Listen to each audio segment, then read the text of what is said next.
कोई एक चेहरा बाकी चेहरों से अलग और नुमाया नज़र आना शुरू हो जाए तो समझो कि मोहब्बत का ख़तरा है।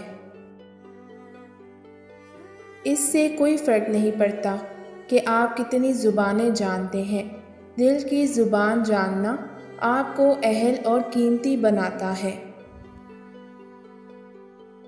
आशिक की ईद महबूब का दीदार है और ये दीदार उसे दुनिया में 2 मरतबा नसीब होता है। पहली बार जब उसकी मैं मरती है और दूसरी बार जब वो खुद मरता है।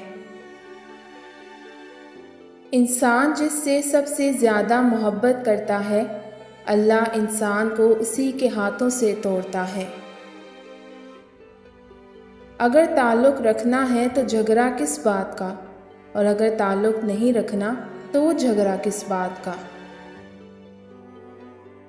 पसंद को छोड़ना बड़ा मुश्किल होता है और नापसंद को कबूल करना बड़ा मुश्किल, और ये कर जाना अल्लाह के बड़े शुक्र का मकाम है।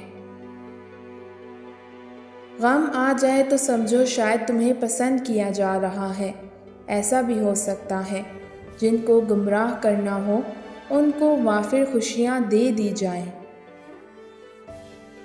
नज़रअंदाज होना शुरू हो जाओ तो किनारा कर लें, क्योंकि वजाहतें आपका खोया हुआ मकाम वापस नहीं ला सकती। हाँ, खामोशी आपको मज़ीद ज़िल्लत से बचा सकती है। ज़िंदगी के मुतल्लक एक ज़रूरी बात यह है कि आपके मामलात को आपने ख़ुद हल करना है, अपने जज्बात को आपने ख़ुद काबू में रखना है। ऐसा नहीं होगा कि कोई आकर सब कुछ ठीक करेगा। ज़िंदगी सरासर आपकी अपनी ज़िम्मेदारी है। दुनिया के सबसे अकरू और खरूस मर्द को अपनी मोहब्बत में गिरफ्तार करना है तो उसके सामने हल्का सा मुस्कुरा दें, उसका सारा खरूसपन 1 मिनट में ज़ायल हो जाएगा।